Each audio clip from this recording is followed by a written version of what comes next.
He's able. Dun, dun.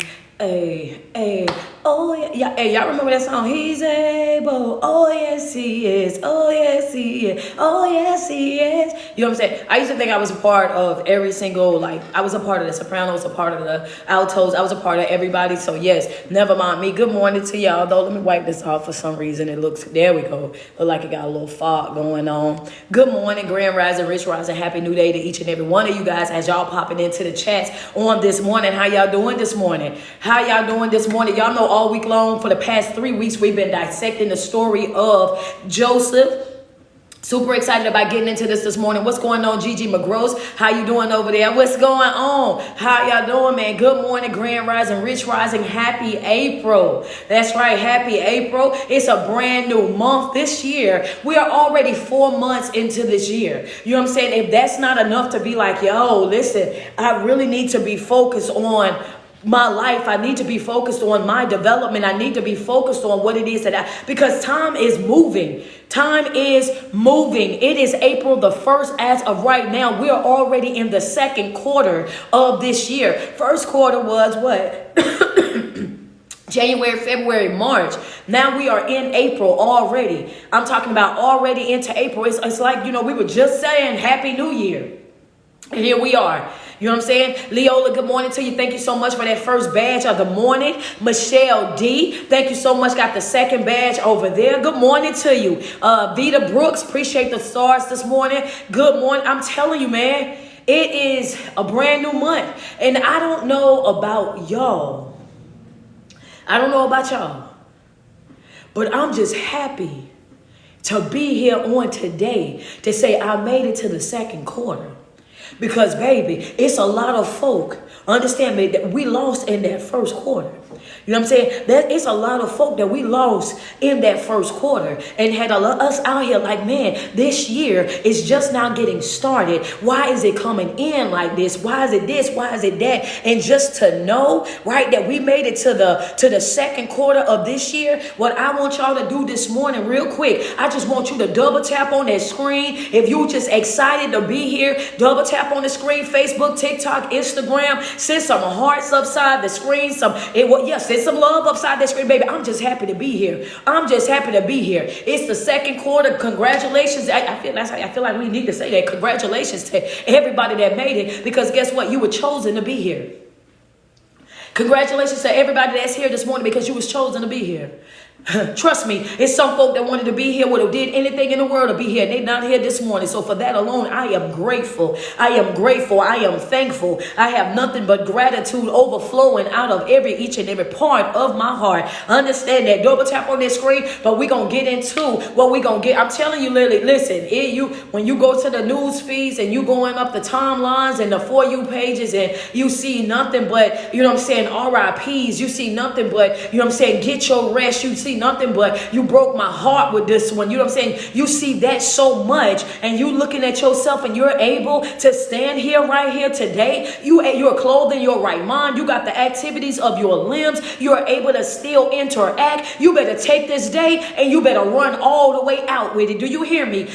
With the state of this world right now, understand me, when you are clothed in your right mind, got the activities of your limbs and able to participate in the day, the folk around you should be sick of you, seeing you come in with joy, seeing you coming in smiling and grinning and everything else, and your rebuttal for anybody that asks you about it, baby. You ain't seen the ones that wasn't here. You ain't seen the families crying.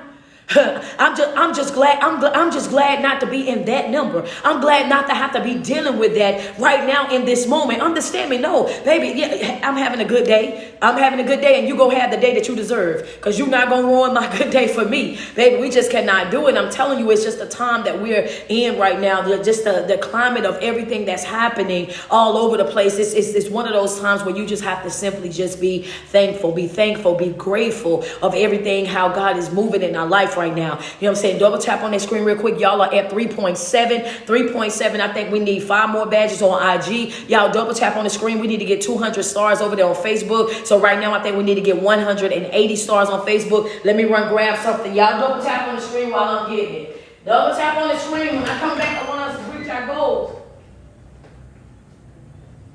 What's the left? Double tap.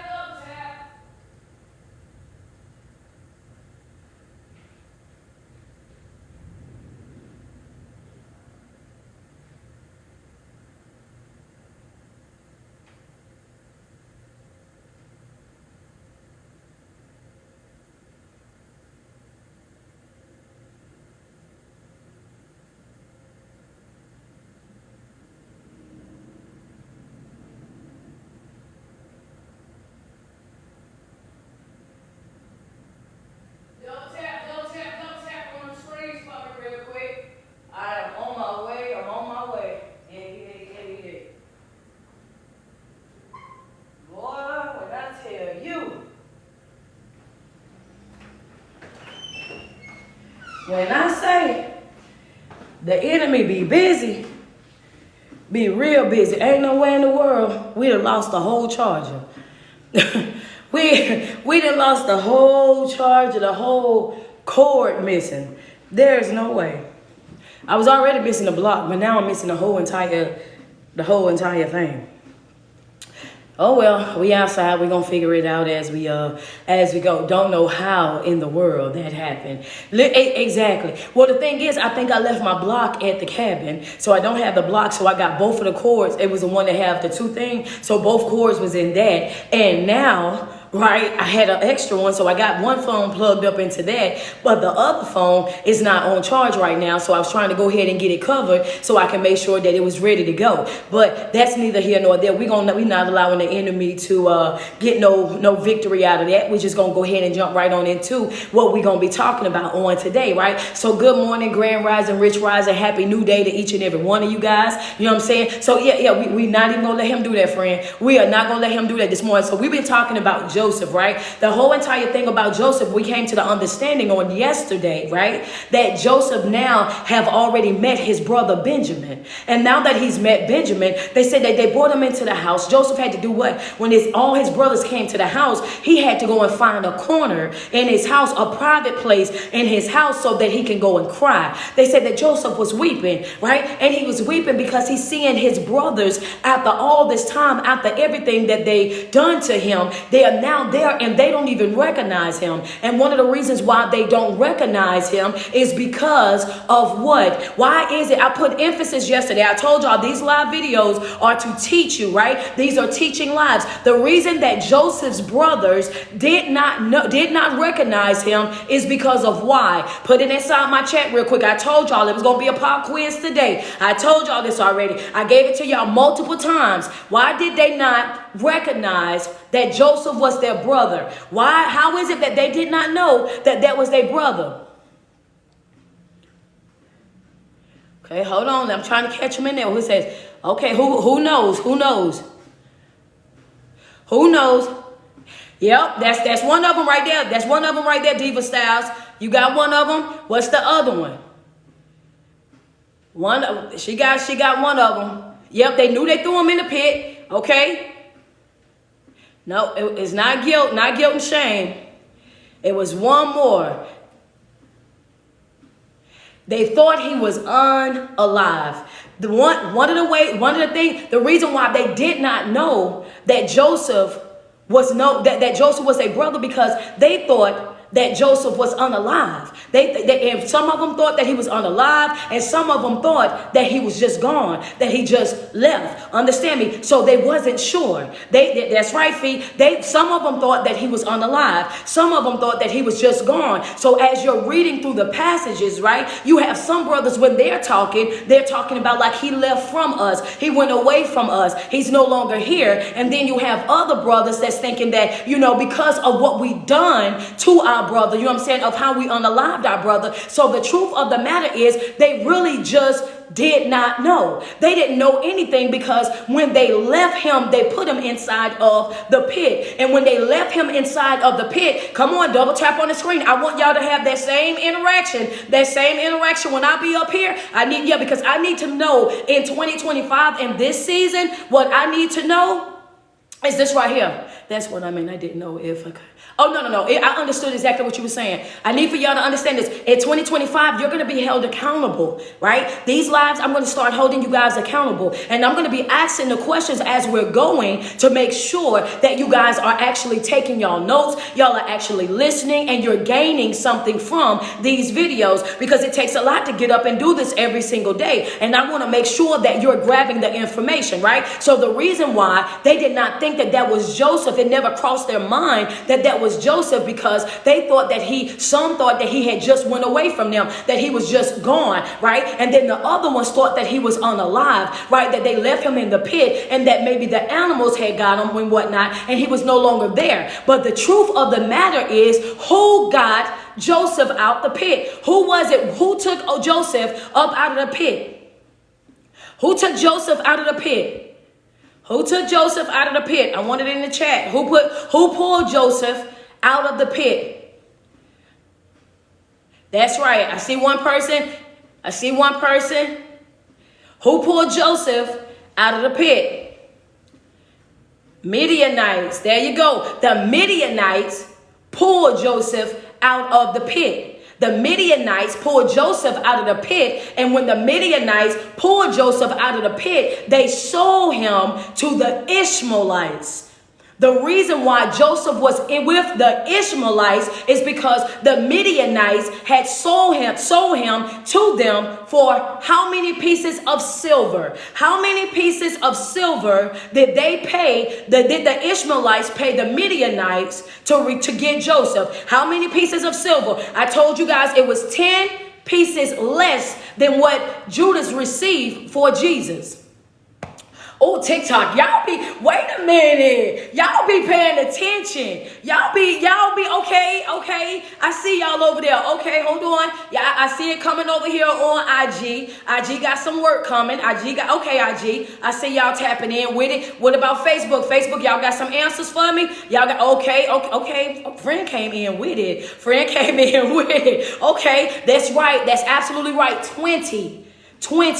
Judas received 30 pieces of silver for Jesus, right? That's how I correlated them. I said Judas received 30 pieces of silver for Jesus, and the Ishmaelites paid 20 pieces of silver for Joseph, right? And it wasn't until his brothers, they sitting out there having lunch, right? And already left their baby brother over there in the pit. Inside the pit, right, it had two different types of animals. What type of animals was left inside that pit with Joseph? When they put Joseph in the pit, I told you guys, I said there was something about that pit. It was supposed to be filled with water, but at the time, the pit had no water because it was a shortage, right? So there was no water inside the pit, but it was two things. Oh, come on, y'all are not playing over here. I love it. That's what I'm talking about. That's right. Come on, get them. This is how well I want you guys to know these scriptures and know these stories, because the more you know, the more you can stop folk from trying to play in your face. Understand? That's right. Scorpions and serpents. Scorpions and serpents is what was in the pit.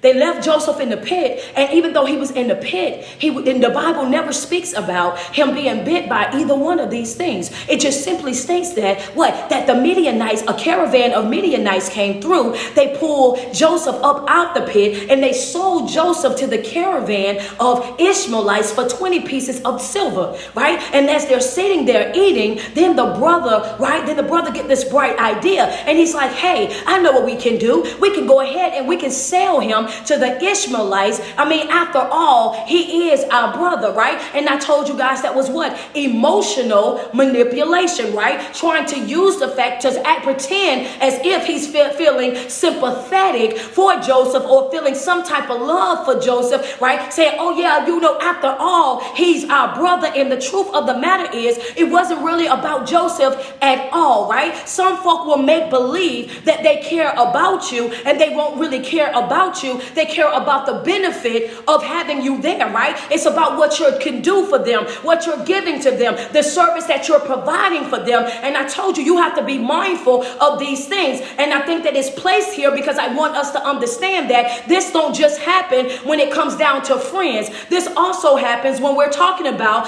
family as well. If you think your friends will use you, you better know your family will use you as well. And they will use the title family as a way of being able to use you. Remove them titles. Remove. Yeah. They'll use them titles against you every single time. Them titles to try to make you feel bad. Them titles to try to do what? Create a false sense of responsibility, right? They'll use that title to try to create that false sense of responsibility and make it seem like just because we're family, then that means that I should go outside of my way for you. That just because we family, that means that I should come through for you. in spite of you, that it just because we family, right, that even though I may have somebody that's standing in front of my face that's more qualified, that's more consistent, that follow the rules all the way through, that's going to show up on time, and that will take my business to a whole nother level, you feel like because you're a family that I should simply choose you, and you don't have no type of work ethic. You think because we family, you can do whatever you want to do, show up whenever you want to show up, behave however you want to behave, and I got a good worker over here with top tier skills, right? You starting your business and your brand, and you want to hire somebody that's going to be beneficial for your new business to help you succeed, and you will go right over here because you caught in between that title of family, and you're caught in between this is a good worker. And majority of the time we side with family. But why do we do that, coach? We'll side with family because we don't want to have to deal with you chose somebody over your own family, and you did this and you did that, and you're supposed to do this with. No. I need for you to break out of that toxic cycle. That is a generational curse. Jesus speaking the truth. That is a generational curse. Stop ruining your businesses and your brands and the things that you're working on with yourself, trying to include family. Understand me, it's so many times when people have done this, and that thing backfire every single time, right? You don't owe anybody loyalty. You understand me? It's your loyalty. It starts right here. I don't owe you anything. Understand me? My loyalty is with myself. My loyalty is with God. That's what my loyalty is. Understand me? Why? Because I know that just situation right, given the right price. Yeah. No. Given the right price, you'll do me like they did. And sometimes 10 times worse. No, I'm going to do what's best for me. I'm going to show up in a way that is best for me, my business, my brand, my baby, the thing that I'm birthing. I'm going to make sure that that is taken care of. We have to stop giving this special treatment in the places where there's titles, because this right here is a great example of how that works. Now, you want to say, because after all, that's my brother, that's our brother, but you knowing and acknowledging that he's your brother did not keep you from putting him in a pit that's filled with serpents and scorpions. If you thought about that, he was your brother and all of that, then why in the world would you have put him in the pit? Matter of fact, this is your baby brother. And if it was about him being your brother, then why in the world would it even enter into your mind to do him anything? Understand me? Because after all, that's your brother. Why in the world would you want to hurt your brother? Why in the world would it even cross your mind to do anything? Understand me, to try to hurt or put your brother in a bad place in any type of way, shape, or form. And this goes back to saying again what Jesus, you can't trust people. Understand me, you cannot trust people. When Jesus spoke about Judas, he showed us right there in his own life. He said, the one that have broke bread with me, who have drank with me, who have walked with me, who have learned with me, who have done all of these things with me, is going to be the one that's going to betray me. Not the one that haven't been here, not the one that I passed in Samaria, not the woman over at the well, not the woman over there who touched the hem of the garment, not the man who got lowered down from the roof. He said, the one that's been with me, the one that has witnessed every single thing that I'm doing inside of this land. This man has witnessed the moves that I've been making in and out. He said, the one that's been with me is going to be the one that betrayed me. Betrayal never comes from the outside. It's an inside job. Betrayal never comes from the outside. It's an inside job. He was showing us that in that word. But somehow or another, we develop this thinking that because people hold a certain type of title in our life, then they're supposed to have special privileges. And that's just not how this thing is going to be able to go. In 2025, you have to honor yourself. Hear me? Come on. Put it inside the chat. Honor yourself. How do I honor myself, coach? You honor yourself by, one, respecting how you feel. You're not feeling the way that you're feeling for no reason at all. When you feel triggered by something, when you feel feel insulted by something, when you feel a negative way about something, you owe it to yourself to press pause right there in that moment and figure out, why is it that I feel that way? Why did that right there bother me? Why did that make me feel something negative? Why? Because these are things that you do when you're correcting yourself. Self-building requires you to honor yourself, to respect yourself, to respect what it is that you feel.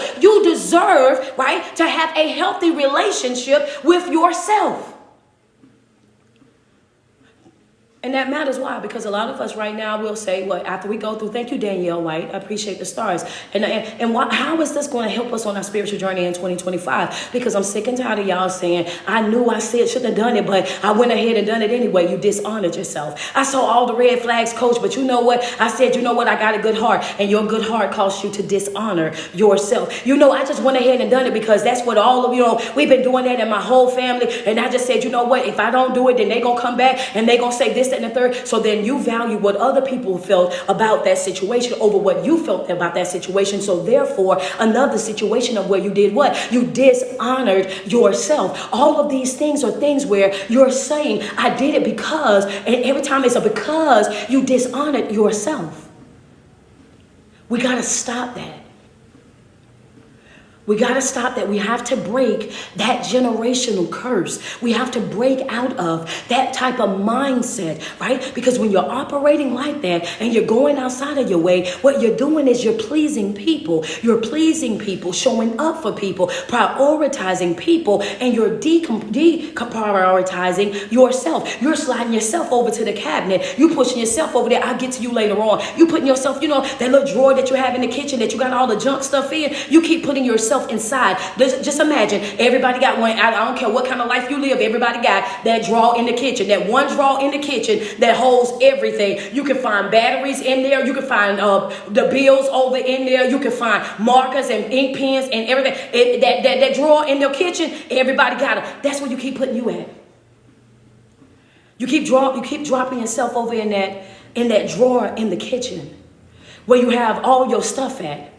And every single time that you get ready to work on you, you have to go back to that drawer and you pull you out and you sit yourself over there on the island or on the table in the kitchen. And then what happens? Something else happened. So what happened then? You pick you back up and you drop yourself back over in that drawer over and over and over again. And I'm telling you, it's time to take you out of the drawer. It's time for you to really work on yourself. It's time for you to really be committed, really be disciplined, really be obedient. When it comes down to your growth and development, this right here, this is about you. This is about you. Because nobody's going to take care of you like you. Your first responsibility is to make sure that you take care of you. And this is why. Because your favor is attached to how well you take care of you. That's a note. Your favor is attached to how well you take care of you. Your favor is attached to how well you take care of you. Huh? Because if God can't trust you with you, he can't trust you with him. Understand me? If you won't do the right thing for you, then I know you're not going to do the right thing for me.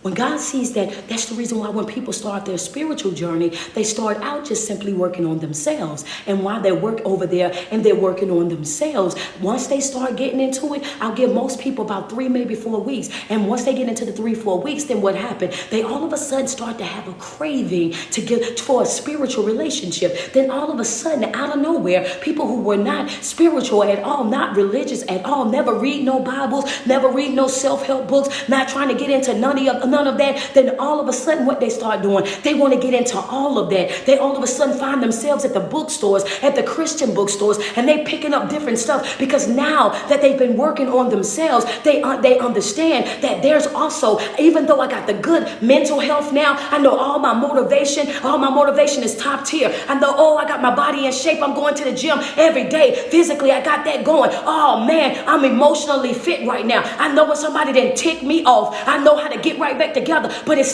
still a part of me that's missing. I still feel like I'm missing something. I still feel like something is, you know what I'm saying? Oh, I feel like something ain't right. It's like a hole or a void or a vacancy somewhere. And that vacancy is that spiritual part of you. You have to have all four. You have to have all four of those things to have a well-balanced life. Understand me? And what they do, the next thing you know, they on their spiritual journey, right? Now they on their spiritual journey. They reading, they fasting, they praying, they studying, they getting back into the groove of things. And now they start to see full transformation.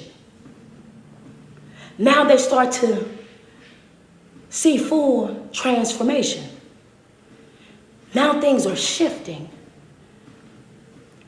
Understand, there's a difference in between moving and shifting. When something moves, it's kind of like just sliding over. It's not a slide anymore, right? Because you're doing a sliding, it's a whole shift.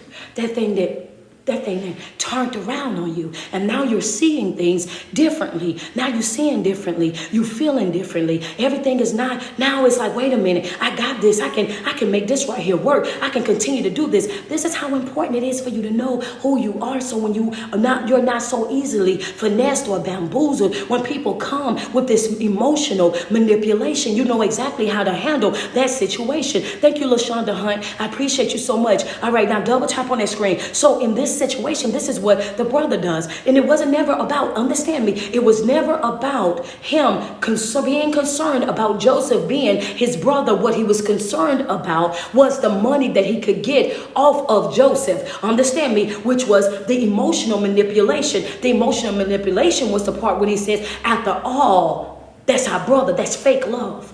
That's fake concern. That wasn't really was, right? That's the same thing as it was when I told you about when the man said, hey, I want to go with you, Jesus, but first I need to go bury my father. Understand me? He wasn't concerned about going to bury his father. What he was concerned about was gaining the riches that his father had. It was a benefit that was attached to that, right? But when they say it to us, they said as if Jesus was being mean and was like, no, let the unalive bury the unalive. Wasn't what Jesus was saying. Jesus knew his true intent. He knew what was inside of his heart. He's like, wait a minute, if you really want to go, come on and go with what you got. If you really want to go and you want to go with me, come on and go with me right there with what you got. Understand me? Why you got to go back over there? And then again, it's not because these folks love you. These folks love the benefits of you. They want to know what they can gain off of you. This is why you have to be careful. So when he says be in this world, not of this world, it's because he knows the true nature of this world. Oh my God. That's why he says be in this world, but not of this world, because he already knows the true nature of this world. He knows what it is, the pain, the damage that will come from you being connected to these folks in this world. He already knows. So he's giving you fair warning right then and there. He's letting you know right there, hey, look, that ain't the look for you, baby. That's not what you want to do. I'm trying to help you out. You want to have these attachments, and I'm telling you that those attachments is going to be the thing that's going to bring you down. I need you to break free from that. It's okay to love people. It's okay to care for people. It's okay to be a good person, but you have to also understand that there's going to be some people that you're going to encounter that don't deserve your goodness, that don't deserve your love. And when you understand that and you experience that, you have to honor yourself enough to do what? To step away. You have to honor yourself enough to what? Separate. You have to honor yourself enough to put safe distance between you and those people. Why? Because now your spirit of discernment is operating the way that it's supposed to operate. So when your spirit of discernment is operating the way that it's supposed to operate, it's letting you know that that's not safe. She's not safe. He's not safe. Your spirit of discernment will point out to you what's not safe for you if you're paying attention. Your spirit of discernment will point out to you what's not safe for you if you're paying attention. Some people won't understand why you done got all the way away from them, but you've identified the fact that they're not safe. You're not safe. You're so fickle. You're so up and you're so down, so hot and so cold. And I never know what I'm going to get up out of you, so I will much rather stay all the way away from you, right? I would much rather keep a safe distance from you. I would much rather stay over here on my square and my own business, especially when it's pertaining to you. I choose to do what is safe. And there's nothing wrong with that. It is absolutely, Stacey Turner, thank you so much. It is absolutely nothing wrong with that. Don't let nobody make you feel bad because you are protecting your peace in the most healthiest way possible. I'm protecting my peace without ruining my day. And that's fine. I'm not avoiding accountability. I acknowledge the person that you are. I understand that I cannot force you to change. So what I will do is simply honor myself by removing myself. The most powerful thing that you can do is remove yourself. Oh, it's hard to walk away from a situation, especially when you feel like you've been disrespected in some type of way, shape, or form. Oh, it's hard to walk away from that. And I don't know how we got there, but just know for whoever that need is that right there, that's for you. It's hard to walk away from a situation where you feel as though you've been disrespected with somebody playing in your face. It's hard to walk away from that. But I'm telling you right now, that's powerful. The most powerful thing that you can do is simply bow out gracefully and allow God to be your vindicator. The most powerful thing that you can do is just simply say, hey, you can have it, and go right on about your business. Some people just want to see you, understand me, behave in the way that they've already painted you. Understand me, some folk want to see you behave in the way that they've already painted you. They've already created this narrative about you. They've already went over there and got in other folks' ears about you. So they want you to walk into that office today and act a plumb fool just so they can say, I told you so. They want you to pick up the phone and they want you to call them and they want you to read them for filth. And guess what? That's what they've already told folk that you would do.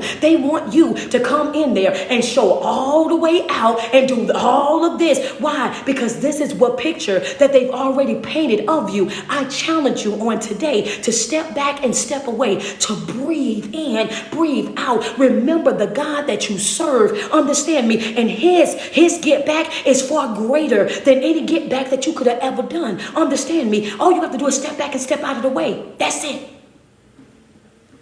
Don't bite the bait. Whoever that's for, take it. It might be for somebody right now, or it might be for somebody that's going to happen later on today. But you got what you need before you need it. Because you're having this conversation right now. Don't bite the bait. Don't bite the bait. Don't do it. Some folks are just baiting you. That's all they're doing. Poking at it. Trying to get you to respond. Don't do it. Don't do it. They want to challenge every single thing that you say. No matter what you say, no matter how you say it, they find something wrong with it. They got to come back. They got to rebuttal. They got to reply. It's always something that's baiting. That's baiting. That's baiting. That's baiting. Don't bite the bait. Don't bite the bait.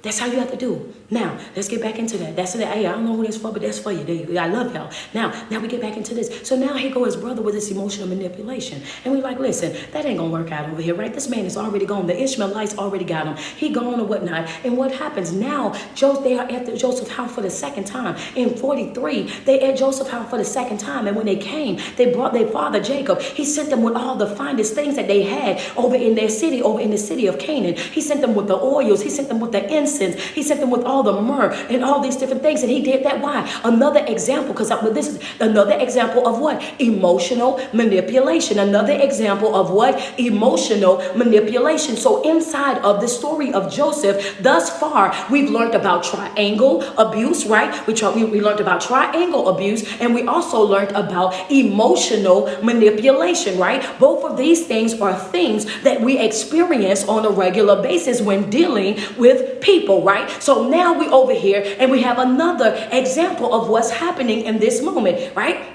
So now here they go. They got all this going on. This man is already gone. They said what they say, but Joseph now goes over here They don't realize what's going on. They come in and say, hey, look, we came back. And when we came back, we bought the silver that we found in our bags. Because now, keep in mind, they're still scared. They're like, we bought back the silver. We found it in our bag and it's weighing the same thing that it was weighing when we gave it. We don't know how it got there. In other words, we did not steal it. Understand me? We got back home and we realized that we all had grain. We all had what? We had food for our donkeys. We all had all these different things. And we just want to let you know that we open and honest. Not only that we bring back what was put in our bag, but we also brought back some extra stuff as well, because we want you to do what? We want you to show mercy. The exact words that came from Abraham was, he said, take him, the finest of the finest from our land. Maybe he'll show mercy on you guys and give me my sons back. So Jacob is being what Jacob have always been, which is what? A trickster. He's trying to finesse. He's trying to manipulate the situation, right? Because he wants to get his sons back in this moment. And you will have some folks in your life, that's exactly what they'll do as well. They'll try to buy their way in. Understand me? They'll try to go outside of their way to try to finesse you with certain gifts, with certain compliments and everything else. They'll present themselves to you as a person of weakness. Oh my God, what can you? And I'm just so sorry. And all of a sudden, the moment that you forgive them, they'll be right back being that same person all over again. The moment that you forgive them, they'll be right back being that same person all over again. This is why I tell you, when you have gotten freed out of a relationship, a friendship, a marriage ship, whatever ship that you've won with somebody, when you know that that ship wasn't shipping for you, when you know that it was not going the way that it was supposed to be going, sailing the way that it was supposed to be sailing for you, then guess what? You don't get off of that boat. You don't jump into the canoe and find your way to sand just to go catch the boat at the next dock. That's not how that goes. And then go back out there in the water with them and then think that things are going to change. If people can change on your way out the door, that meant that they could have changed when you were still in the door, and they decided that they wasn't going to. They decided that they wasn't going to love you. They wasn't going to respect you. They wasn't going to value you. They wasn't going to treat you with the utmost respect. They decided that when you was in the house, you leaving the house, now all of a sudden you change just like that. No, that's manipulation, emotional manipulation. You're toying with my feelings. Now that I'm leaving, you can be all the person that I've been begging you to be all this time. Now that I'm leaving, no, I'm glad that you changed. I'm happy for you and whoever you end up with. Bye. B-Y-E. All capital letters. No, because now you're playing in my face. That's how I be feeling about it. Because now I get madder at that point. I don't understand how people be like, oh, when they start showing me something different, I'm mad. I'm mad at that. I'm teed up at that point. If you waited good until I got ready to go for you to get it together, now I'm really ticked off, because now I'm seeing that you understood what I was saying the whole entire time, and you just sat there and watched me cry, sat there and watched me be hurt, sat there, watch me trying to tell you this, and this, and you just kept on doing how you wanted to do, and then now I'm really upset. You feel me? Because if you can do it now, you could have done it then. So you laid next to me knowing that I was hurting, knowing that you was lying, that you was doing this, and this, and you could have changed it a long time ago and didn't. Oh yeah, I'm mad now. I don't see nothing cute about that. That do not make me want to get with you, or do that? No, it sure doesn't. Now I really want to go oops upside your head, right? Now I'm really ready to go from zero to prison, because now I feel like you've really been playing in my face. You know what I'm saying? This is how we view this situation. This is how we look at this situation. And a lot of times people get finessed, they get bamboozled, they get hoodwinked by these type of things. And I need for you guys to know and to fully understand how important it is for you to honor yourself and be able to identify emotional manipulation. Here's another example of it, right? When he sends them there, he says maybe he'll show mercy to you once he see that you bought these things. The things did not matter to Joseph. What was it? Put it inside my chat. Joseph was not concerned. He was not moved. He didn't even mention anything about the things. I don't even think that it said anything in the chat inside of the text that said anything about, he even said thank you for the things. What Joseph Joseph asked him was, he says, how are you? Understand me. He's concerned about how they're doing. But his biggest concern, there you go, Kara, you was definitely taking notes. What was it that Joseph wanted out of that whole thing? He wasn't concerned about that. There you go. I see you, Queen. Come on. There you go. There you go. He wanted what? What was it that Joseph wanted? There you go. I see you right there, Hickman. Come on. That's right. What was the brother's name? Do y'all know the brother's name? Come on. I'm gonna take two answers. Yeah, come on. I see it over there. I see it up. There you go. There you go. There you go. There you go. That's right. Joseph wanted his baby brother. Joseph wanted Benjamin. Two answers. His baby brother. Who was his baby brother? Benjamin. Joseph wanted his baby brother. He wanted Benjamin. Those gifts, that extra stuff that y'all bought, oh baby, that don't mean nothing to me. What I wanted was, I wanted my brother. Understand me? He wanted his brother. And so once he seen Benjamin, he didn't cry because of the gifts. He cried because when he saw Benjamin, he saw his mother's child, his full sibling. Understand me? That's right, the child that his brother, who shared his mother, which was Rachel. He saw Benjamin. And that's when he saw Benjamin, he was overwhelmed with emotion. He did what? He went and found a private place so that he could cry. The Bible says that he wept, right? And after he got finished weeping, he washed his face, and it said he done what? He collected himself. He got himself together. Understand me? And he stepped back out there and he sat down and he ate with them. And when it came down to Benjamin, it said that he gave him 5 times the portion. Benjamin's plate had so much on it that the Bible says what? That the other brothers, they ate freely with Benjamin. It was so much,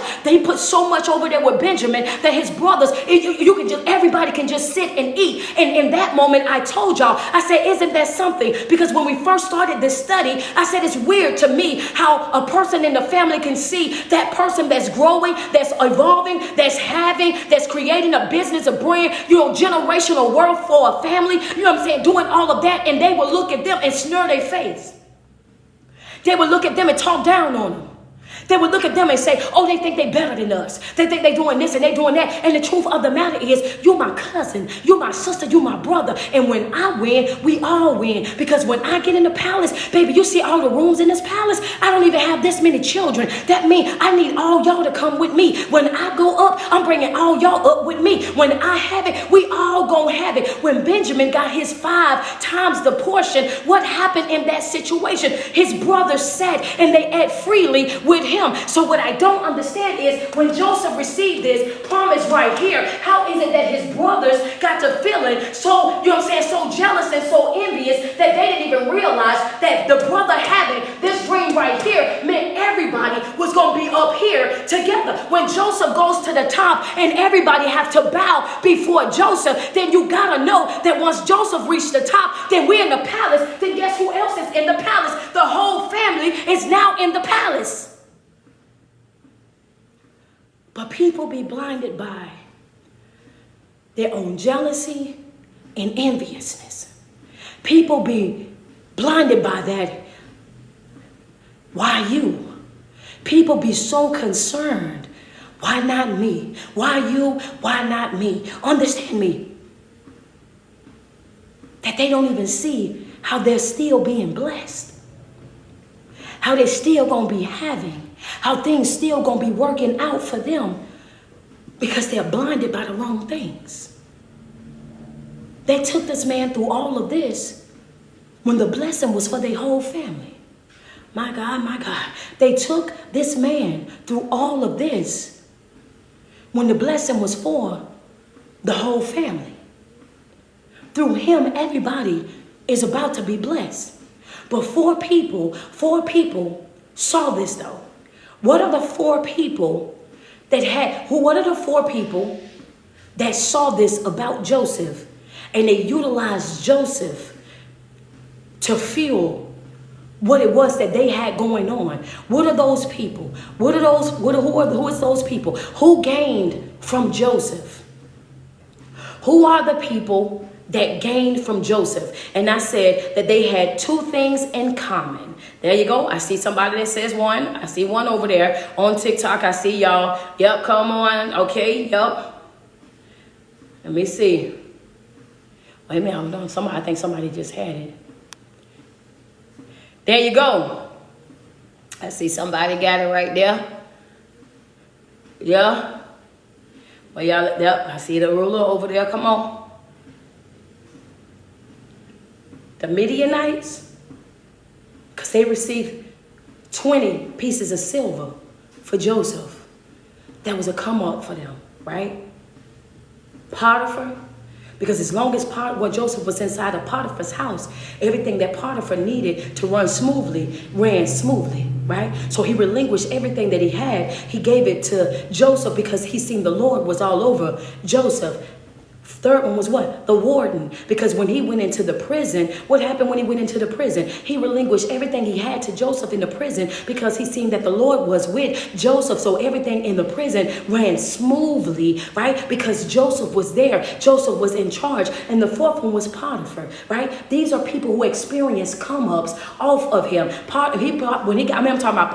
Pharaoh. It was Pharaoh. The fourth one was Pharaoh. Why? Because Pharaoh did the same thing that these people, these two right here done. He relinquished everything that they had, right, to Joseph, because they knew that as long as Joseph was in control, then it was going to grow, it was going to multiply, they was going to gain something from it. The Midianites gained the 20 pieces of silver for selling Joseph over there to them, right? The Potiphar, everything that he had in his house and anything that belonged to him started to flourish. The prison ran smoothly, and when it came down to the famine, they had 7 years where everything was running perfectly fine, right? And they was going everywhere. And in that time, Pharaoh put Joseph in charge. He says, no, I need somebody who is connected like how you are connected, so I can make sure everything flows the way that it flows, right? So Joseph was in charge, and he stored up everything and got them prepared for the 7 years of famine. So when the famine came, the land of Egypt was thriving, not surviving. They was thriving, and not only were they thriving, they was becoming rich. They was becoming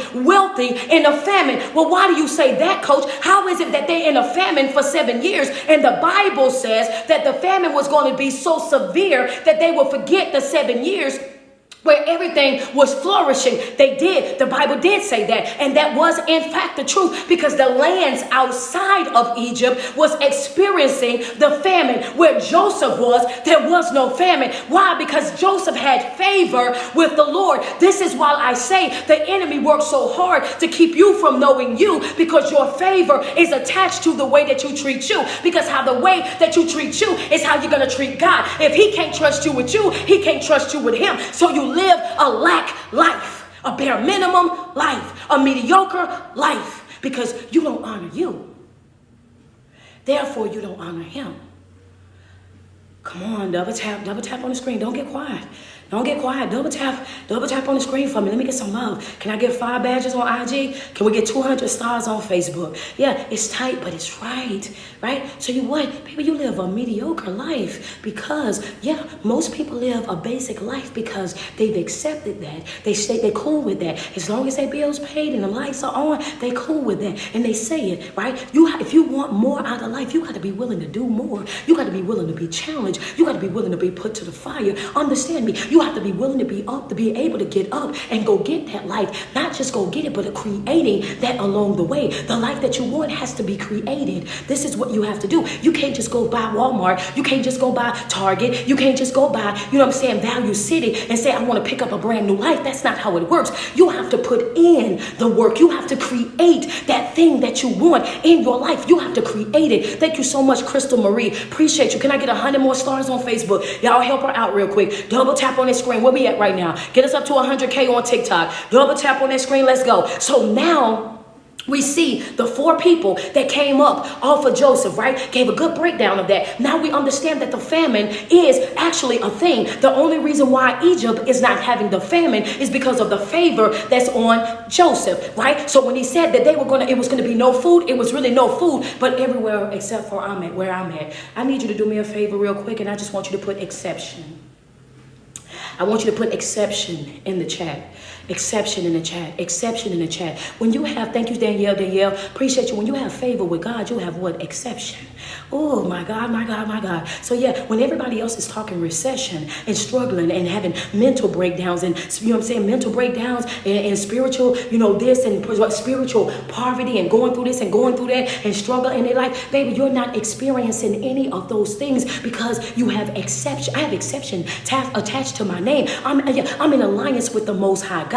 Understand, it might happen like that for you, but it ain't about to happen like that for me. Yeah, you might go through it, but baby, I'm not about to go through it. I know I'm working my morning routines, my midday routines, my night routines. I'm studying to show myself approved. I'm showing up and I'm operating with Christ conscious on a regular basis. Understand me. I'm a real life 2025 disciple out here, right? I'm right here in your face with it. I ain't backing down, ain't dodging no smoke. Real life 2025. Understand me. You have to flex with it a little bit. I'm a real life 2025 disciple of the Most High God. Understand me. I have exception attached to my name. He might not do it for you, but baby, oh yeah, over this way, oh, it's gonna be big over here. Over this way, yeah, just watch me work. That's all you got. Just watch me work. I'm showing you that this is what's going to happen over here. This is how. And why are you so confident in that, coach? Why do you say that head up, chest out like that? Why do you say that like that? Because he says, I know the plan that I have for you, and my plan is to prosper you, not to harm you. That don't sound like I'm going down in a recession. That don't sound like a stress attack, a panic attack. That don't sound like depression consuming me. That don't sound like grief consuming me. That don't, I'm just saying that don't sound right. And he already told me that his word is not going to return back to him void, right? He says when flowers fade and grass wither, the only thing that's going to stand is his word. And I'm trusting him at his word. I'm waking up every day. And what I'm quoting back to him, I'm quoting back to him his word. In your word, you said, in your word, you put out there, in your word, you said, we can stand on that. Understand me? So I'm not talking about what the preacher said or the teacher said. I'm coming to you with your word. For it is written. For it is written. That's it. I'm challenging your word. And I'm lining my life up. I'm lining my life up to your word. My loyalty is to you and this word. Exception. And when you're operating with that type of exception, even in a famine, even in a recession, even in a struggle, you know what's going on, but you don't feel it.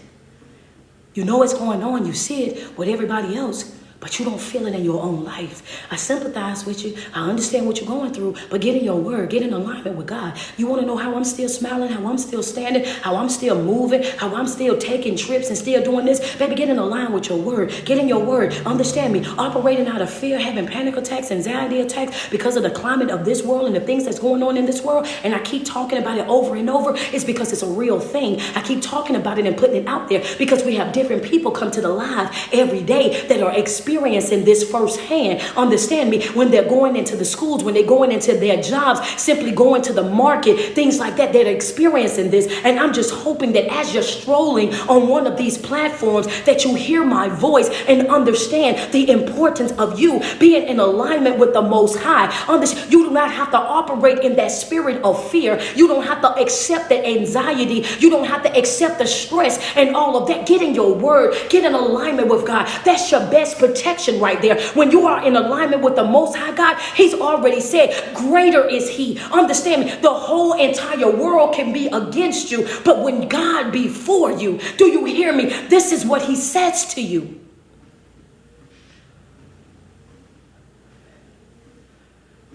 So we rebuke the spirit of fear.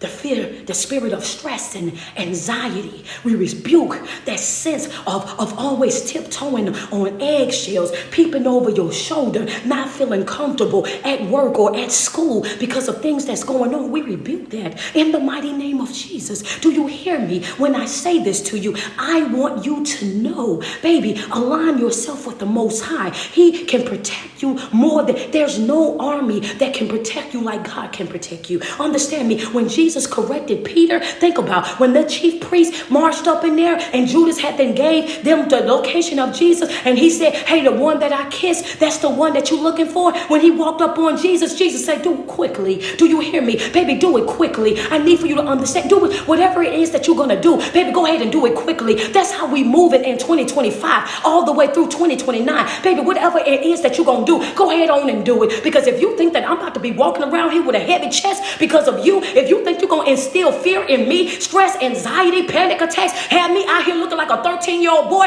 going through puberty, baby, the devil is a lie. I worked too hard to get this clear skin, baby. Understand me. I stopped eating meat, stopped eating junk food, start going to the gym, taking better care of myself. I refuse to go back to baby, we gonna have to, we gonna have to, pop and weave. I'm telling you, I ain't going down without one. I need for you to know this.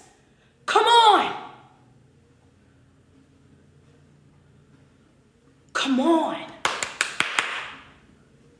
When it happened, they came in. He got on Peter. Peter came out there with a sword. He said, wait a minute. If you live by it, you'll be unalive by it. This right here that we're in, baby, this is not a fleshly war. This is a spiritual warfare. And you're suiting up in the wrong armor. This is what I'm trying to tell you this morning. You're suiting up in the wrong armor. This is not a physical war. This is not a flesh war. This is a spiritual warfare. And if you want to survive 25 to 29, then you are going to have to get inside of your word. You're going to have to dissect this word. You're going to have to get in environments that is teaching, not just preaching, but teaching this word and explaining it to you in a way where you can grab it and it can fill your spiritual belly to the point where that's all that you spitting out to folk. Every single time they say something to you or try to take you there, for it is written, for it is written. Do you hear me? That's all. That's it. That's it. Nothing can stand like that word. Peter swung a sword. He said, if you live by it, you'll be unalive by it. Then he checked him. Hard body. This is why I say, who's going to defend you like the Most High God? Who's going to separate you from the famine, from the recession, from the struggle, from the bare minimum lifestyle? Who's going to take you away from that? Nobody but our God. Because Joseph is showing us this right here in that passage. He's saying that the famine is severe in all other lands. Everybody is going through it. But guess what they're doing? They're making their way over to Joseph. They're coming over there to Joseph because Joseph have all the grain. They have all the food. They've been growing this for 7 years and storing it for the 7 years. They have overflow. They have so much that not only do they have enough to keep them, to maintain them for the 7 years, they also have enough to sell to the outside cities that are going through the famine. So what does that mean? They got enough for themselves and they got enough to sell, which means they're getting richer as well. They're maintaining their same lifestyle and they're getting richer at the same time. And who is that benefiting? That's benefiting Pharaoh. Pharaoh is still the king at the moment. Pharaoh is still gaining up off of Joseph because Joseph is second in command. So he's still going. But let me go back to this real quick. Then Jesus check him and say what? He said to him, he says, don't you know who my father is? And some of y'all then forgot who your father is. Understand me. The same way he protected Joseph inside of this famine and made sure that he had the grain to store and more the overflow to be able to sell, because we serve a God that is a God of abundance. Abundance don't sound like struggle to me. The abundance don't sound like mediocre or basic to me. Understand me. So Joseph got overflow. Jesus told Judas at the same time, he said, hey, I could call my father 12 legions of fighting angels will be released to protect me. Don't you know who I am? Don't you know who I am? Some folk don't know who you are. And the reason why they don't know who you are is because you didn't forgot who you are. Understand, you are a child of the Most High God. You are a peculiar people, a chosen people, a royal priesthood. Why are you walking around here acting like you don't know your daddy? Understand me. How you walking around here like you don't know your daddy? He says, wait a minute. My folk don't show up like that. I need for you to get it together. I need you to shake that right there. I need you to shake that up off of you real quick. I need you to get back in alignment. And I understand it because there's several different apostles and prophets, and disciples out throughout the Bible who was having these same type of emotional experiences, and they got checked too. Because at one point he told one of them, he said, wait a minute, how long you going to cry over what I done already removed from you? Who was that, Lily? Was that Joseph? Was that Joshua? Was that Joshua crying over Moses? Who was that? When he looked at him, he said, hey, look, wait a minute. How long you gonna cry over that which I've already taken from you? I've already took that, baby. Ain't no getting that back. That was Joshua. I thought so. Joshua crying over Moses when he's like, wait a minute, you still doing all that crying? Oh, you might as well let that go, because your crying, your mood is not gonna manipulate me. I'm not manipulated by your mood. I'm not manipulated by your tears. You might as well go ahead and suck that up. It's gonna be some of us, we're gonna take a loss. And the loss is going to hurt. Do you hear me? The loss is going to hurt. We're going to lose some of our best ones. The ones that we love with everything that is in us. The ones that we can honestly say. And there were some times in our life where we felt like we was living for that person. We was working for that person. We was trying for that person because we wanted that person to be proud. We wanted that person, understand me, to look at us and say, oh, you know what? I knew you could do it. This is what he says, I'm going to take that one. And when you take that one, you still got to stand up. When you take that one, you still got to show up. And you see, he said, wait a minute, how long are you going to cry about that? We're going to all have an emotional experience, but it's about checking it. It's about not allowing it to consume you. Understand me, Joshua had one. Peter had one. Peter was displaying his emotions, right? He was displaying his emotions. Like, you better let Jesus go. I'm ready to tear stuff up over here about him. And he's defending Jesus, and Jesus is correcting him. It's like, my Father, 12 legions is thousands. Legions is thousands of angels to protect me. In other words, the battle that we in, Peter, this right here ain't flesh and blood. This is a spiritual warfare. And what I'm saying to you, Instagram, Facebook, TikTok, what we in right now, this is not flesh. This is a spiritual warfare. It's a warfare on your mind. It's a warfare on your heart. It's a warfare on your spirit. The enemy is going double time to distract you from your growth and your development. The enemy is working double time to instill the spirit of fear, stress, and anxiety. The enemy is working double time to instill that fear, right, of panic, to put that panic inside of you, to make you feel like you got to hurry up and you got to do this and you got to do that. And what happens when you allow things to make you feel like you panicking, that's when the panic attacks come. That's when the mistakes being made. All of a sudden, now your chest caving in. Now all of a sudden you're looking for brown bags to breathe in. That right there, that's not of God. They're in a famine and they're getting rich. They're in a famine and they're coming up in this famine. God has a way of protecting his people every single time. God has a way of protecting his people, and he's going to protect his people every single time. He's going to do it for his folks every single time. I need for you to know this. Let me get 5 badges on IG. Let me get another 100 stars on Facebook. Over here on TikTok, where y'all at? Y'all at 119K. Okay, double tap on that screen. So now that they're here, his brothers, they live in Canaan. So they're not over there in Egypt. They have to come. This is the second trip that they didn't came. Joseph have still not revealed himself to his brothers just yet. He know who they are. They don't know who he is. Now the second trip, they done finally brought Benjamin back, right? Now he done seen Benjamin. They done sat down and they done ate and they done done all of this, right? So now I'm thinking, surely, thank you, Takesha, I'm thinking surely Joseph is about to go ahead and expose himself to his brothers, right? But Joseph is like, this ain't it right here, because I need to get more detail. Thank you, Michelle. I got to get more details. I got to really find out what's going on in this moment. So if we go over here to Genesis 44 now, it says a silver cup in my sack. Thank you so much, Lynn. A silver cup in my sack. That's your highlight. It says, now Joseph gave these instructions to the stewards of the house. Fill these men's sacks with as much food as they can carry, and put each man's silver in the mouth of the sack. Then put my cup, the silver one, in the mouth of the youngest one's sack, along with the silver for his grain. And he did as Joseph instructed.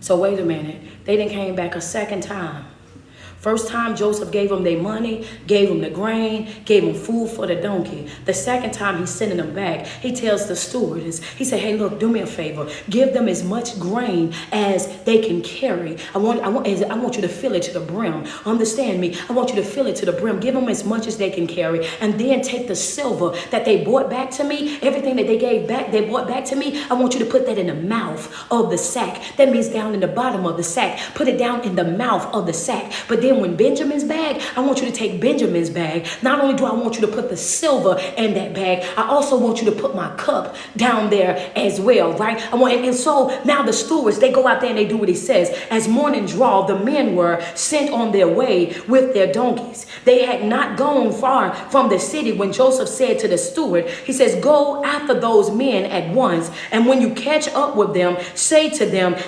why have you repaid good with evil? Isn't this the cup my master drinks from and also uses for divination? This is a wicked thing you have done.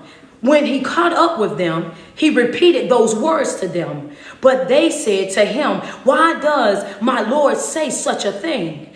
Far be it from your servants to do anything like that. We even brought back to you from the land of Canaan the silver we found inside the mouths of our sack. So why would we steal silver or gold from the master's house? If any of your servants is found to have it, he will unalive, and the rest of us will become my Lord's slaves.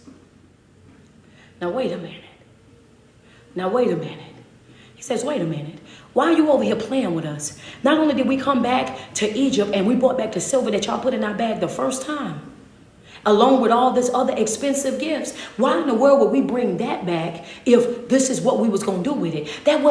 Come on now. That don't even make sense. Y'all torn with us. Y'all playing with us. You come in, you be mean to us the first time, then send us out here, got silver in the bag, got grain in the bag, got food for the donkey. We come back up here. Now you bring us to your house. Let us eat like we done never ate before. Understand me? Do all of this stuff. Then you come back and you send folk out here to bother us again. You already called us spies, thought we ain't did none of this stuff. So now at this point, they being that's right, they're being tested, they're being tried. You know what I'm saying? It's like, yo, this is an emotional roller coaster because they were already on edge anyway about coming out there, knowing that Simon was already there and been there all that time. And now they got Benjamin, and Jacob is on their head as well, because he's like, listen, I want my sons back, bring my kids back to me. Do you understand? So it's a lot of pressure on them in this moment. Then they said, very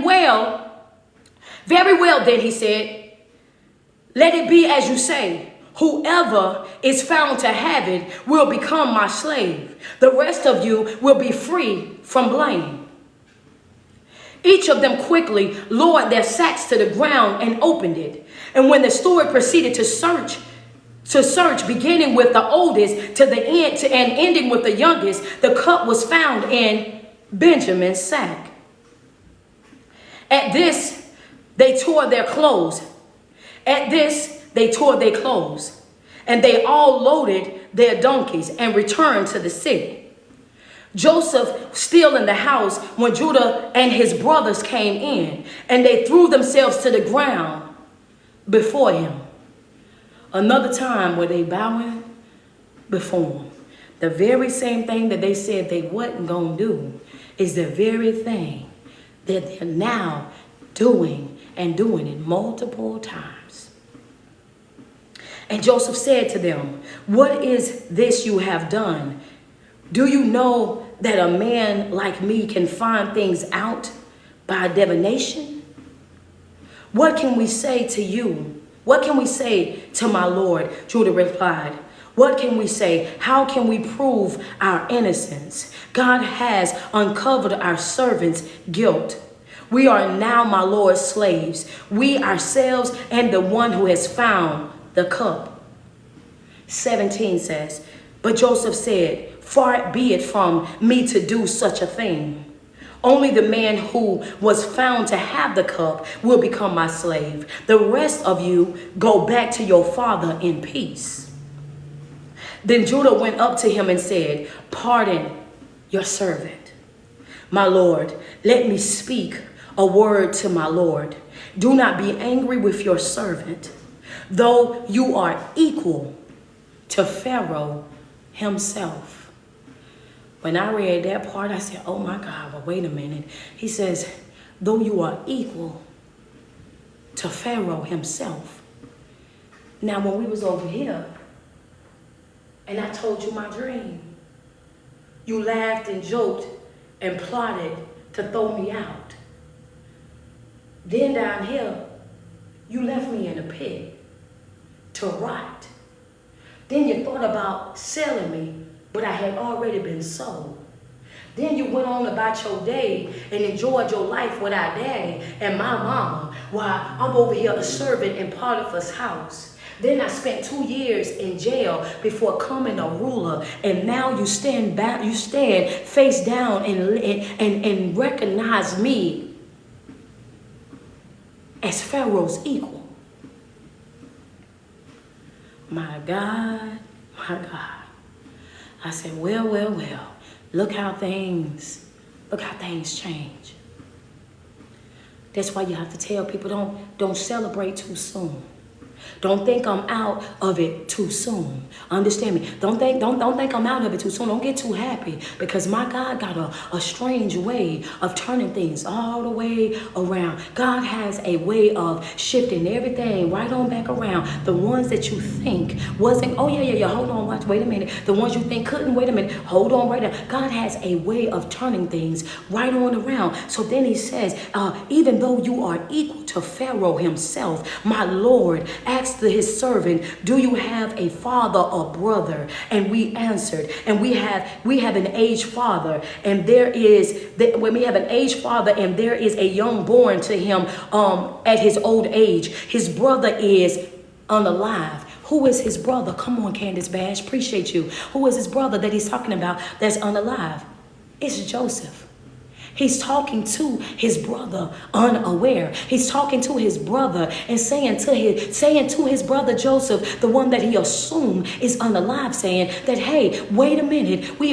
My Benjamin was born to my dad at his old age. His other brother, who is you, Joseph, we think is unalive. We can't take this one because of what happened. Oh, let me just go. Let me just read this for you. It says, we answered, said his brother is unalive, and he is the only one of his mother's sons left, and his father loves him. Oh, wow. Sitting there talking to the person that you don't know that's who he is. Said, and his father loves him.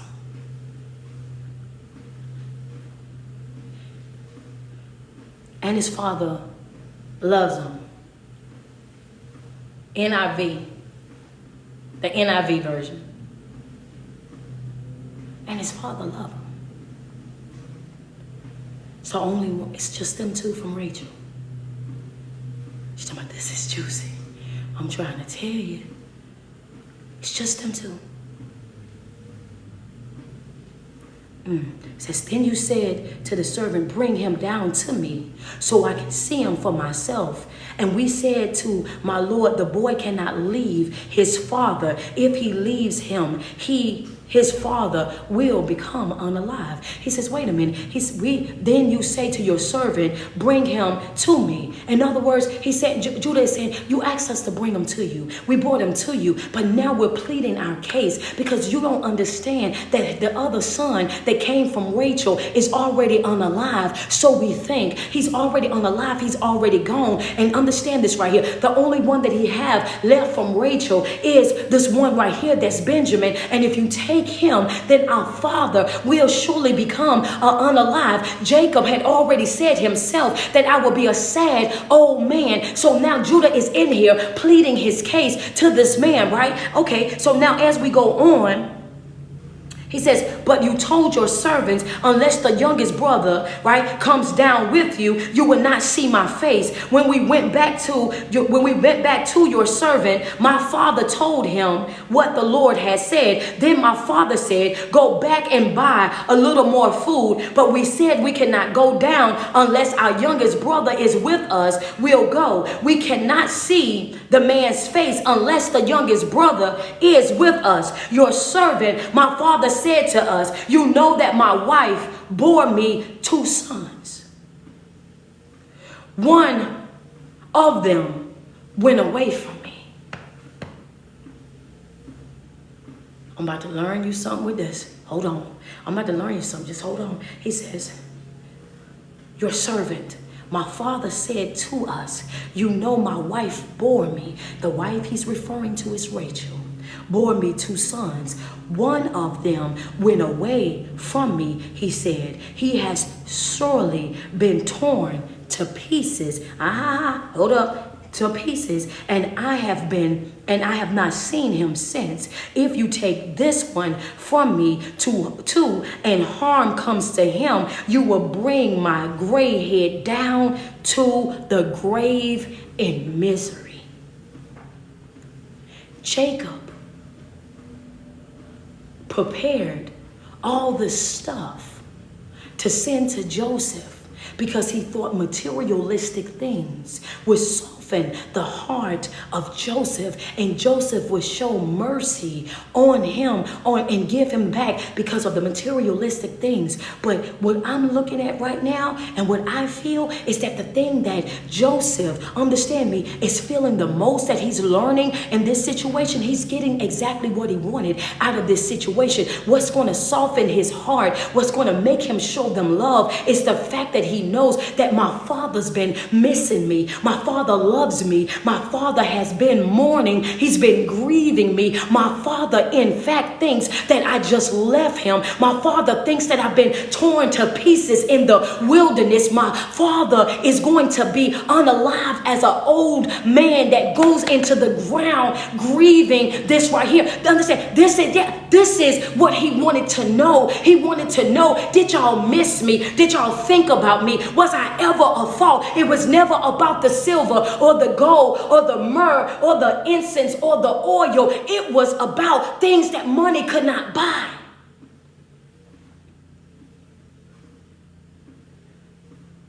This man loved his son, both of them, and was grieving his son and was afraid to send the other son because to him, y'all must not remember how hard he went to get Rachel. She only bore me 2. And I'm about to be missing both of them. So now, if the boy is not with us, when I go back to your servant, my father, and if my father, whose life is closely bound up with the boy's life, sees the boy isn't there, he will become unalive.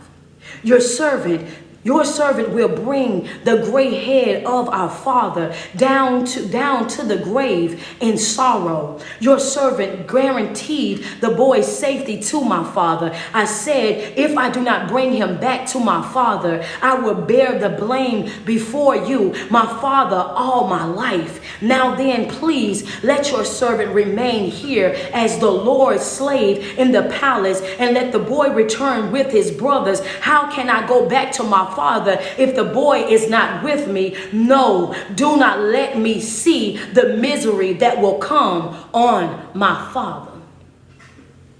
So in this moment, Judah is doing what? He's pleading the case with him. He said, hey, look, take me instead. He said what? He said, hey, look, take me instead. Why? Because the father favored who? Benjamin and Joseph. Why was Benjamin and Joseph but favored? Because they was of Rachel.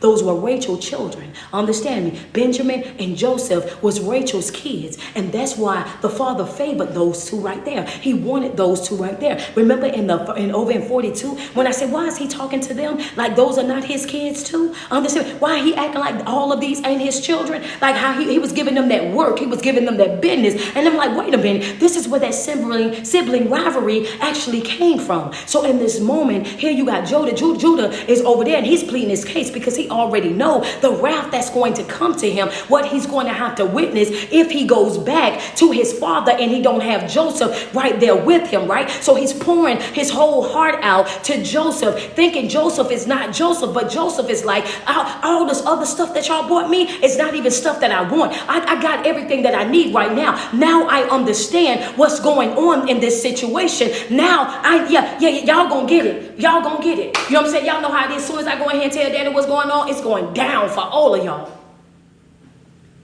In other words, that's what's happening.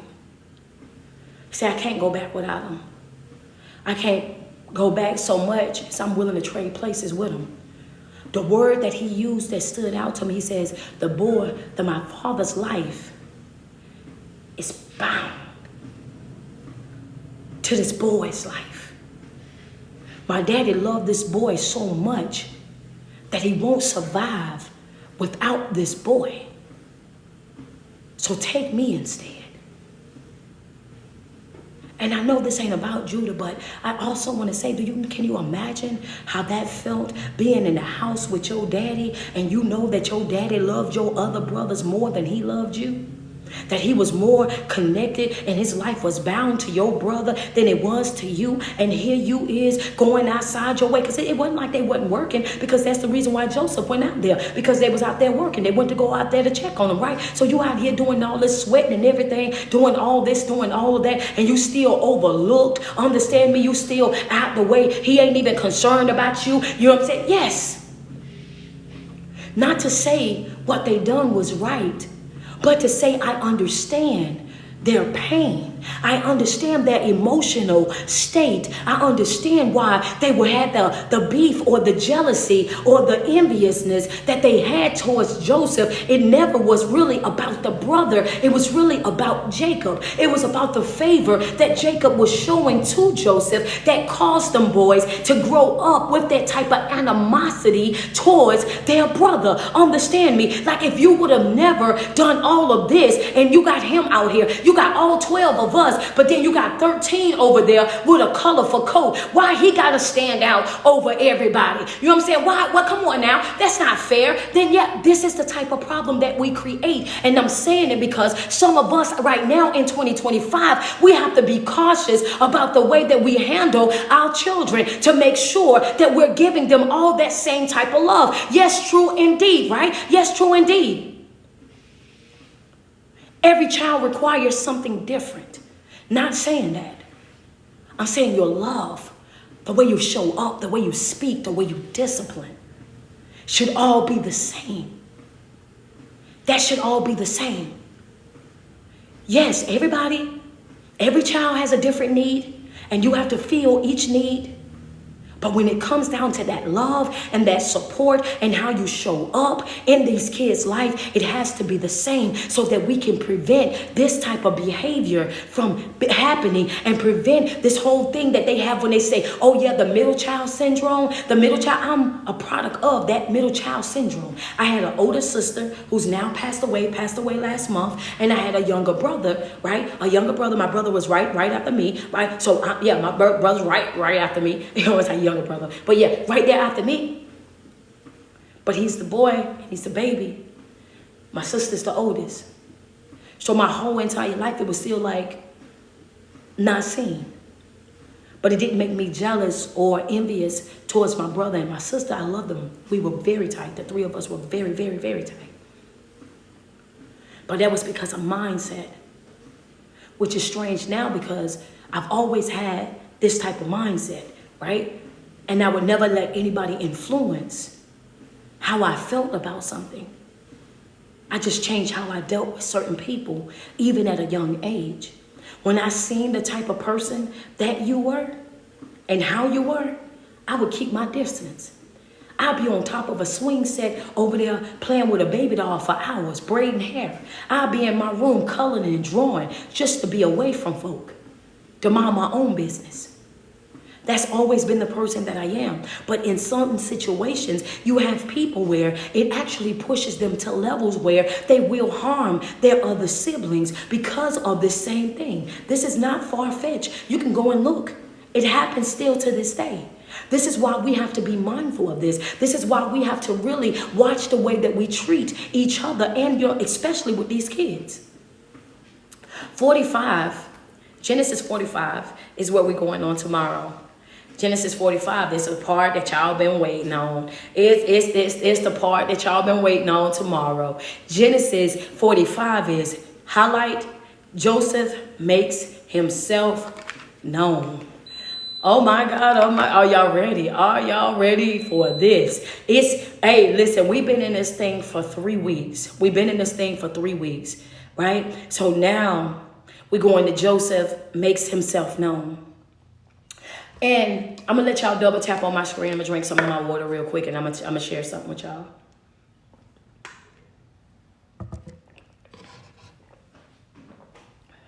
Double tap on the screen. It says, what time I come on? At 8:10. 8:10 to 10 a.m. Double tap on my screen real quick. It says, thank you for... Oh, you're welcome. You're welcome. Double tap on my screen. Thank you so much, Kira. Appreciate you, love. Thank you so much. Y'all double tap on the screen for me. Hit that share button over there. Let's go. Where we at? Okay. I kept trying to figure out, right? The first one we done, it was about Judas. And Judas betraying Jesus. And I was like, oh, okay. So we doing Judas. That's fine. We're doing Judas. All right. So it was a great teaching. I loved the way that it flowed. And it was really cool, right? So I'm like, yo, I like how this went. And then yesterday, right, as I'm sitting here, and I was like, this is completely different from how I've been teaching, right? I normally have my topic. I normally have my notes. I have all this stuff, all this, it's a lot that goes into when I come on every morning and it's all the way together. And I was like, I wonder why it's moving like how it's moving. And so it's easier, me doing this right here.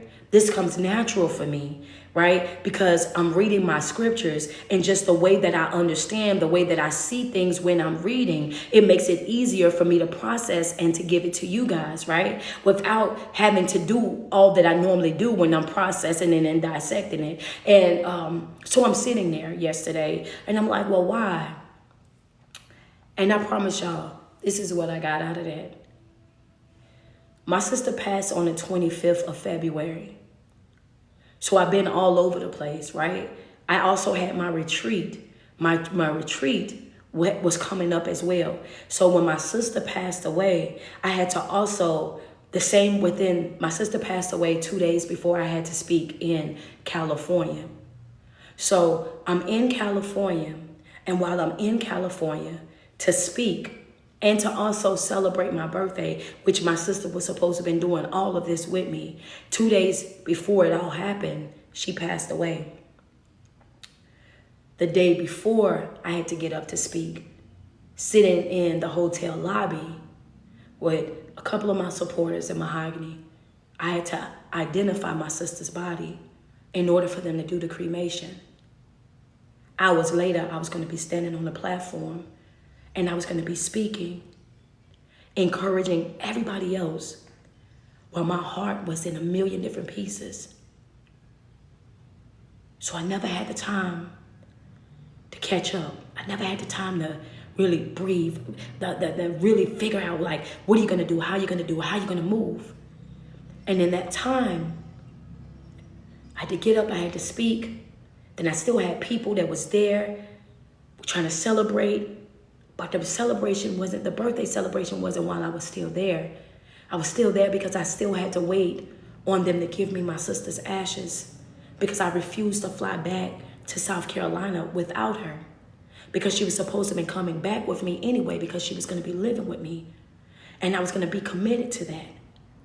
So my mind at that time is still all over the place, right? Still don't know how I'm going to feel when this happened. Don't know how this is going to be. I flew my sister out here and I have a video of her on the, on the plane, and she's bragging about sitting there by the window and everything. And like what happens when you get on the plane and you got a seat to yourself, and she's recording herself and recording the seat and recording how it looks on the outside of the window, in the air, in the clouds. My video is me on this plane, clutching my sister in a black box window seat by the clouds. This is how she came, but this is how she's coming back. Still can't process it. Everything is still moving. Things are still all over the place, right? So you get back home.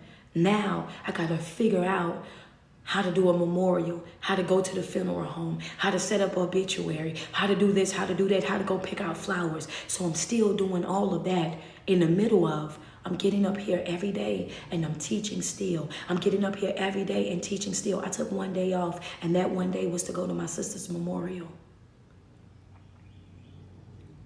Every other day I got up here and I encouraged everybody, taught everybody, prayed for everybody, worshiped with everybody, told everybody that God is so good. Let's keep doing this. Let's keep moving forward. Let's keep let's just keep on keeping on. And sometimes I had to do it.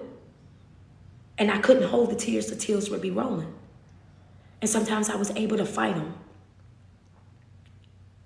But I was still busy because I had so much going on. But as things started to mellow out, I started to question, why is it that you have me now teaching on the same story like this? And it was so clear, so easy. It's like, because when you do it like this, it gives you time to work on you. It gives you time to process you. It gives you time to do what you need to do with you. And I wasn't paying that no attention, because this is so, I can do this with my eyes closed. When we talk in scripture, I can teach this with my eyes closed. But because I have this so well, it gives me more time to pray. It gives me more time to get into my different self-help books. It gives me more time to sit and just lay before him. And so I kept trying to figure out, where am I getting this extra strength from? Where am I getting this extra push from? Like, I just feel motivated and I'm moving. And I have my times when, I'm in tears, and then I'm back laughing again. And then I have my times when I'm back reminiscing again. Then I'm back laughing, I'm back joking and playing and doing all this. And I was like, God gives you what you need before you need it. Every single time. But I never, Lily, I promise you, I never paid it any attention. I just was enjoying having the time to pray. I was just enjoying having the time to really just relax and really, because and then I'm just like, and then it's like, this is easy for you. You know this. You can get up. You got this. The hard stuff is what you take care of in prayer. And your fast. And your time when you just here laying before me. I was blown away. And I just wanted to share that with y'all.